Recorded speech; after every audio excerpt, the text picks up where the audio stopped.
I'm not ready, I whispered to myself as I stood outside courtroom 4B, fingers trembling around the letter Micah had written me last night. I could hear voices behind the thick wooden door, voices debating my future, his future, our life together, like we were a case file, not a family. My legs didn't want to move, but they had to, because the next time that door opened, my son would be asked to choose between the woman who gave him life and the one who gave him everything else. 17 years earlier, I hadn't known this day would come. I'd only known the sound that led me to him. It was a frigid January evening in Eugene. The streets were wet, mist clung to the corners of old brick buildings like faded memory, and I had just finished grading a stack of essays. I remember thinking how quiet the hallway was, too quiet for a Thursday in my building. Then I heard it, faint, almost too faint, a sound like a whimper caught between shivering breaths. I followed it instinctively. There, nestled in the shadow beside the emergency stairwell, was a woven basket. Not a baby carrier, not a diaper bag, just a plain, worn basket wrapped in an old coat, damp at the edges from snow melt. My heart started pounding before my brain could catch up. I crouched down slowly. That's when I saw him.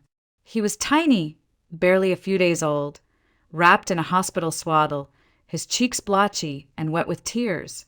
His lips moved, but no sound came out anymore, just air and desperation. Someone had left him there, hoping he'd be found, hoping he wouldn't die alone. There was a folded piece of paper, stuffed awkwardly beside him. I still remember the handwriting. Shaky, rushed. Just 5 words. Please take care of him. I called 911, held the baby to my chest while we waited. I didn't know it yet, but I was already making room in my heart.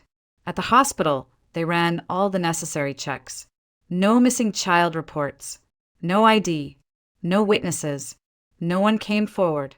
The nurses called him Baby January. I called him mine in silence. They told me the state would assign a temporary guardian, but something in me couldn't let go. I filled out the paperwork before they even asked.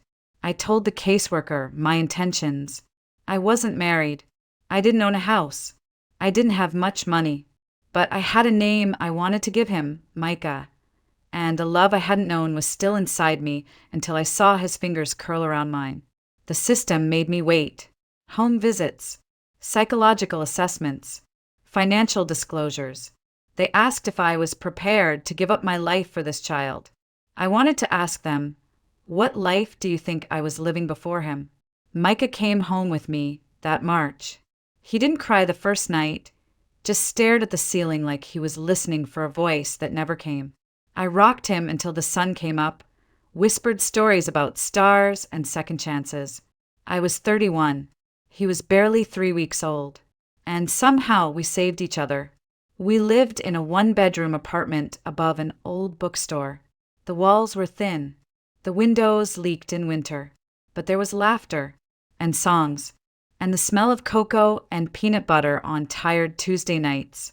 I clipped coupons, took extra tutoring jobs, sold my dad's old guitar to buy Micah's first crib. No family offered to help. Most didn't understand why a single woman with no husband, no plan, and no experience would take in a child left in a stairwell. But they didn't hear that cry. They didn't feel what I felt when I held him. For 17 winters, it was just us, a teacher and a boy who loved to draw. We didn't have a fireplace, but he'd paint one on cardboard and lean it against the wall. We didn't have vacations, but we had a map where he'd pin postcards from the library. Every year on January 12th, I'd whisper, "This is the day I met you."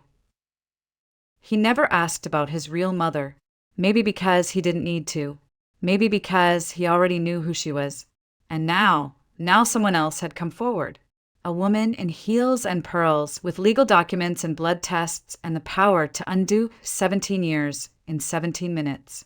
Outside that courtroom door, I closed my eyes and breathed in as deep as I could. I had raised him with everything I had. I had held his fevered body through night sweats, stitched every Halloween costume by hand, cried behind the steering wheel the first time he said he hated me, and I would do it all again. But what if love wasn't enough? The first time Micah called me Mama, he was barely one. We were sitting on the threadbare rug in our living room, building a tower out of alphabet blocks. I don't even think he understood the word. He just looked up, touched my face with a jelly-smeared hand, and said it like it had always belonged to me. Mama. I went to the bathroom, closed the door, and cried into a hand towel until my chest ached. Not because I was sad, but because, for the first time in my life, someone had chosen me without hesitation. Raising Micah wasn't easy. There were nights when I held him upright for hours while he coughed through winter colds, his little chest rattling like a tired engine. Mornings when I left him crying at daycare so I could make it to my classroom by 7:30 sharp. Days when he'd fall asleep in the corner of my tiny office after school while I graded papers by lamplight. I was tired, always, but not once did I regret it. We had our own rhythms. Tuesday night was grilled cheese and tomato soup. Saturday morning meant library time. Micah loved sitting cross-legged in the children's corner, sketching animals from picture books. He'd whisper made-up stories while drawing with crayon-stained fingers, characters born from color and breath. At 6, he won the elementary school's art contest with a picture of a dragon reading a bedtime story to a scared little knight. I still have it, taped to the inside of my closet door. Money was tight. I drove a rusted Toyota that stalled on hills and only had heat when the radio didn't work. We clipped coupons, bought secondhand coats, and made birthday cakes from box mixes. But Micah never complained. Not once. He wore his hand-me-downs with pride, and when other kids at school teased him, he'd just shrug and say, "It's okay. My mom says Real knights don't need shiny armor." I never knew where he got that resilience, maybe from the part of me I didn't realize was still fighting too. I was honest with him, always. I told him he was adopted when he was 8, not because he asked, but because he deserved the truth. We were sitting on the park bench near our apartment, watching the ducks gather under the bridge. I told him he was left at my doorstep like a mystery I was meant to solve. I told him his birth mother couldn't care for him, but that didn't mean he wasn't loved. And then I told him what mattered most, that from the second I saw him, he became my entire world. He didn't say anything right away, just reached over, squeezed my hand, and said, "I still choose you." When Micah turned 10, he started spending more time in the attic. I'd go up there and find him covered in charcoal dust, surrounded by sketchbooks. His work changed, less whimsical, more human. Faces of people he saw on the bus, strangers in cafes, a self-portrait with his eyes shut, lips pressed tight. He was growing. So was the silence. But it was never cold silence, just the kind that comes from a boy turning inward, carving a space for his own mind. High school came like a tide. Taller shoes, deeper questions, tougher mornings. He fell in love with oil paint, fell out with friends, won scholarships, lost sleep. He told me one night, over microwaved leftovers, that he wanted to go to art school in Portland, that he wanted to live in a city that made him feel like the future was big and loud and full of color. I smiled and told him he was already a masterpiece in motion, but inside, I felt the quiet ache only mothers understand, the one where love means letting go. 17 winters passed like brushstrokes, blurred, layered, beautiful in the way only time can paint. Every year, on the anniversary of the day I found him, we had a tradition. Cocoa, candlelight. I'd retell the story of how a baby's cry changed my life in a hallway filled with shadows. He never interrupted, never rolled his eyes, just listened. Every time, until this year. This January he came home late, said he had to stay after school, didn't finish his cocoa, didn't light the candle. When I reminded him, he just nodded, then went to bed.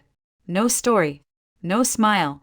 The next morning, I found a note on the kitchen table in his handwriting. "I love you. Please don't hate me for wanting to know where I came from." I stood there in my bathrobe, reading those words until the ink blurred. Something had shifted, and even though I'd always told him the door to his past was his to open, I never thought it would open without me. She arrived on a Tuesday.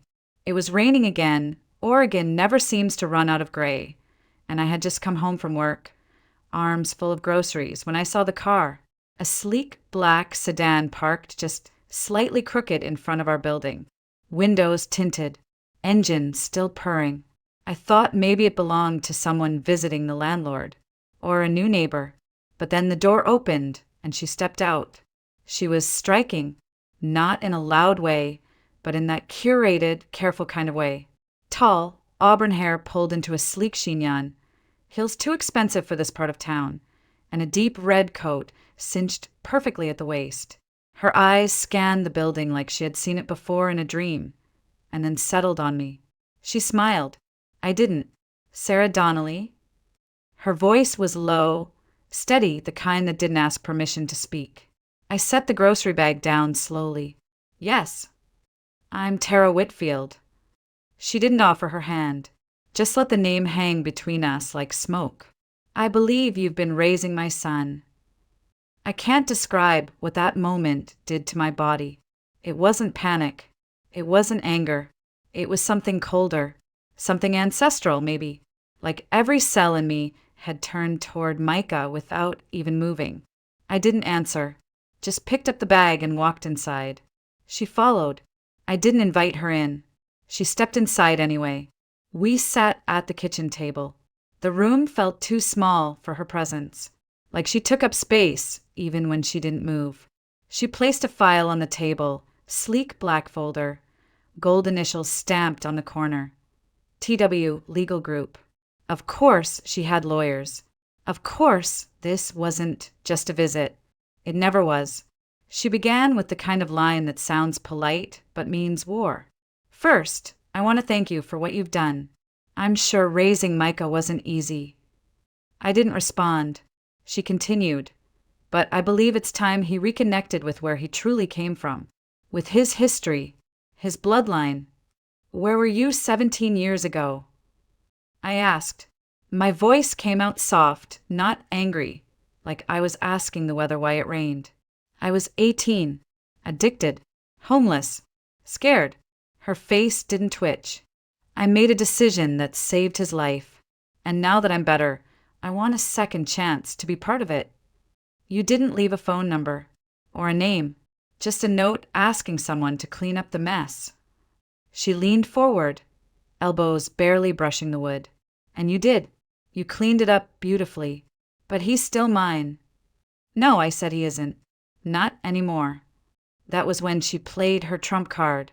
She slid a sheet of paper across the table. DNA test. Positive match. I didn't need to read it. The way she said, mine, had already told me everything. She left not long after. Said she would give Micah time. Said she'd already spoken to him. That he'd reached out a few weeks ago, quietly. That he hadn't told me because he was afraid it would hurt. He was right. After she left, I went into Micah's room. It was empty, but his scent still lingered. Paint, cedarwood, the faint trace of shampoo he always forgot to put the cap on. I sat on his bed and picked up one of his sketchbooks.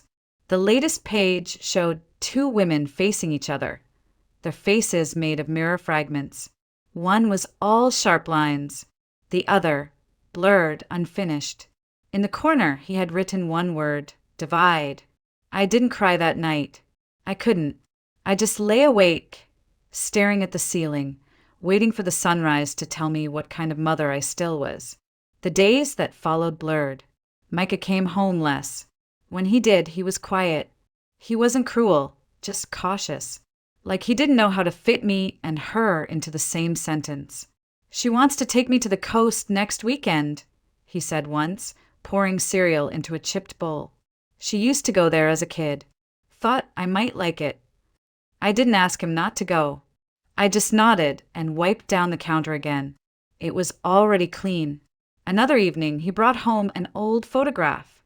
Tara at 20 holding a guitar, sitting on a beach towel with wild eyes and sunburned cheeks. I have her nose, he said, more to himself than to me. I just smiled. What I wanted to say was, no, you don't. You have your own. Then came the worst part. The dinner.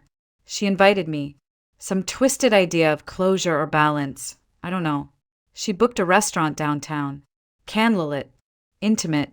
The kind of place where the silverware is heavier than the food. I almost didn't go. But Micah wanted me to. Please, Mom. Just once. So I went. I wore the blue dress Micah gave me last Christmas. He held my hand as we entered. She was already seated, wearing that red coat like a flag. We smiled. We clinked glasses. We spoke about his college applications, his art scholarship. But beneath every sentence was a question no one said aloud. Who do you belong to? Micah watched us, both like he was trying to read a script written in two dialects. After dessert, he excused himself. Just like that, we were alone. Tara looked at me and said, "You know he's going to want more." "I know," I said, "and eventually he'll choose." "I already did," I replied. 17 years ago. She didn't have a comeback, just looked down at her untouched wine. I almost felt sorry for her. Almost. Because motherhood isn't biology.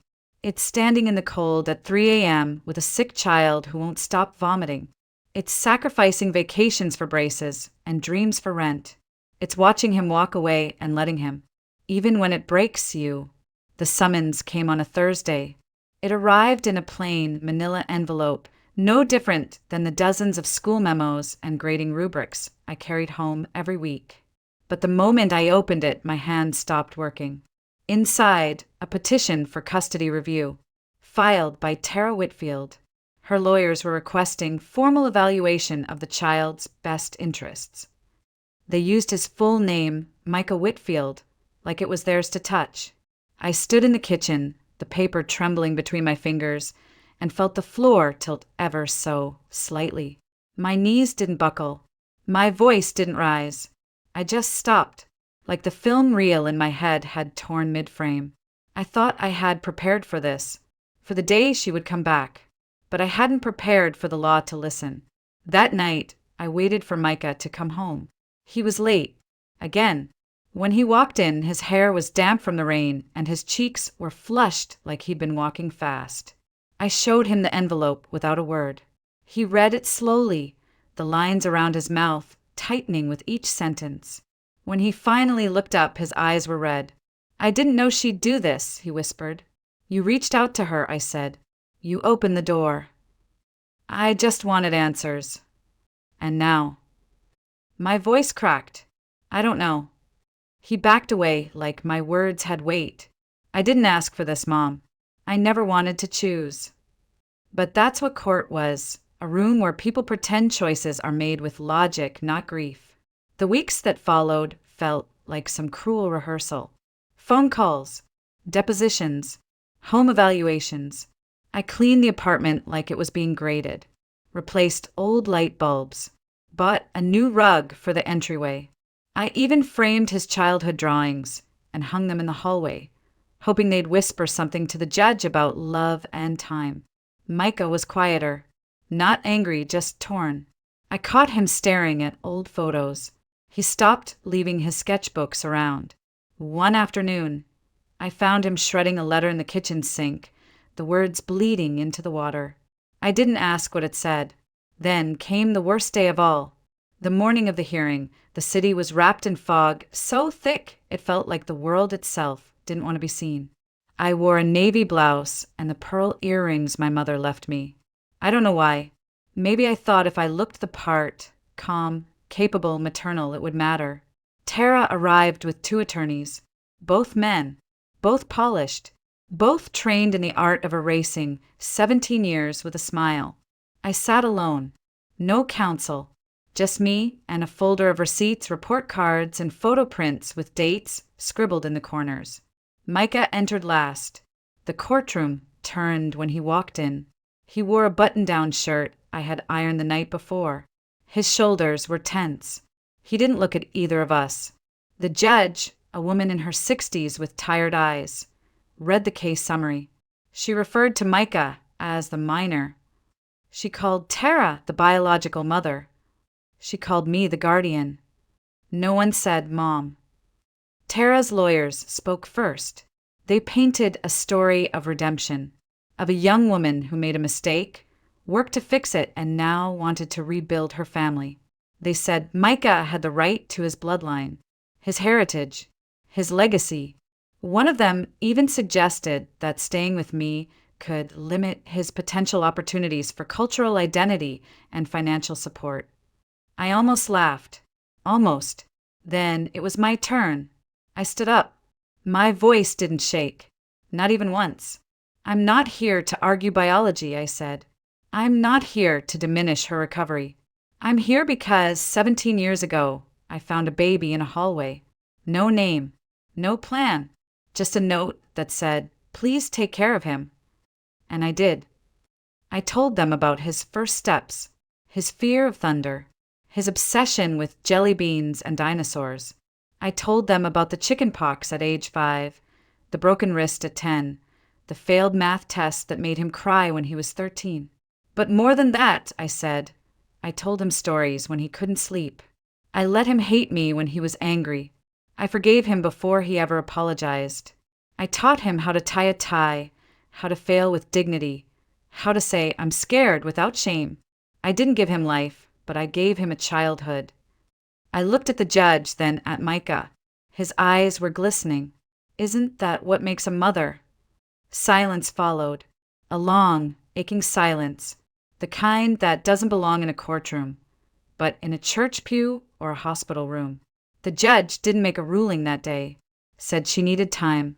Said it was complex. But as we stood outside the building, the rain finally stopped. Micah looked at me. Really looked. Then he said something I'll never forget. I don't want to lose either of you, but if I have to choose, I choose the one who stayed. And just like that, the fear cracked. Not gone, but broken enough to let light in. After the court hearing, something shifted in the air between us.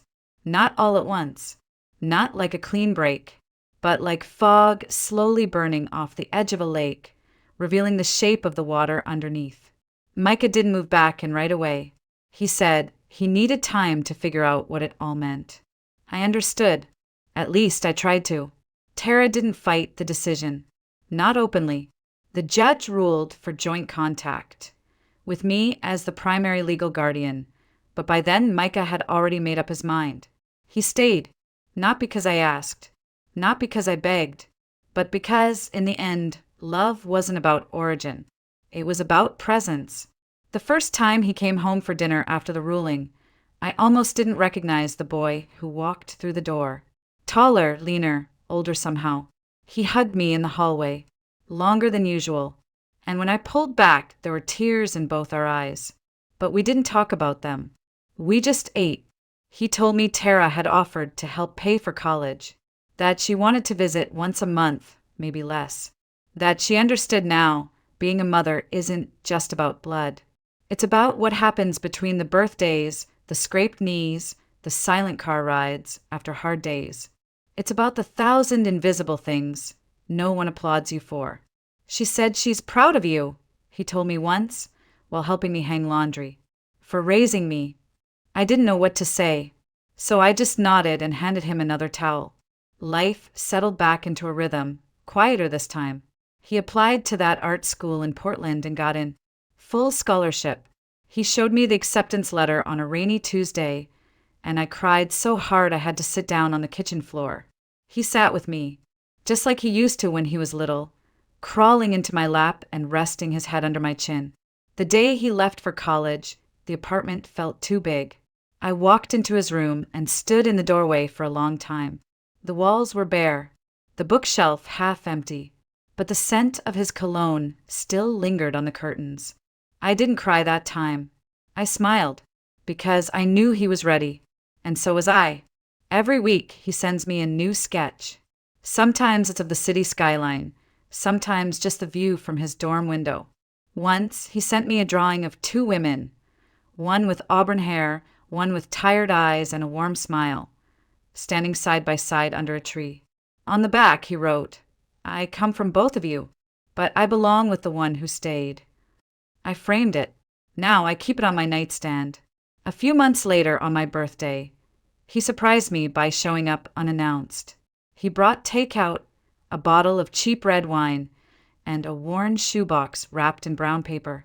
"This is from her," he said, setting the box on the table. Inside were photographs, dozens of them. Tara at 19 holding a guitar. Tara pregnant, standing in front of a shelter. Hospital bracelets. The original note she had left with Micah. And beneath it all, a journal. "She wanted me to know the truth," he said. "And she wanted you to have it too." I read it slowly over the next few weeks. Her handwriting was small and looping, full of crossed out lines and ink smudges. She wrote about the drugs, the men, the fear, but also the dreams.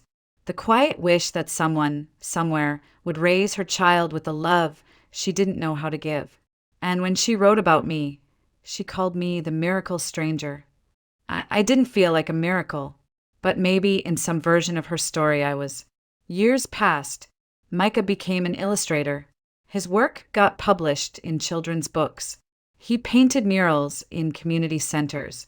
He taught art to foster kids on weekends. He said it made him feel like he was giving something back, like he could turn pieces of his story into colors that healed. Tara passed away when Micah was 25. Liver failure. He was with her in the hospital, held her hand, told her it was okay to rest. Then he called me. "Come get me," he said, his voice cracking. I did. We didn't talk much on the drive home. But when we pulled into the driveway, he looked at me and said, "You're still the only place I feel safe." I didn't need anything more. Now, when people ask if I have children, I say yes. I have a son. He's an artist. He teaches. He heals. He loves deeply. They don't ask about DNA. They don't ask about courts or papers or bloodlines. And even if they did, I'd just smile and say, "He's mine." Because love doesn't begin in a womb. It begins in the choosing. And every single day, I choose him again. If there's one thing this journey has taught me, it's that motherhood is not defined by biology. It's defined by presence. By the nights you sit beside a sick child's bed, whispering lullabies into the dark. By the mornings you wake up early to pack lunch, iron shirts, and remind someone to believe in themselves even when the world doesn't. People used to tell me I was brave for taking in a baby I didn't birth. But the truth is, I didn't rescue him. He rescued me. He gave my life meaning in ways I never expected. He made me a mother before I ever called myself one. And every struggle, every doubt, every quiet ache was worth it just to hear him say, "You're home." Not everyone will understand. Some will say blood is everything. But I know better now. Love is louder. Love is Messier. Love is showing up again and again when no one's watching. I didn't need a shared last name to be his mother. I just needed to stay.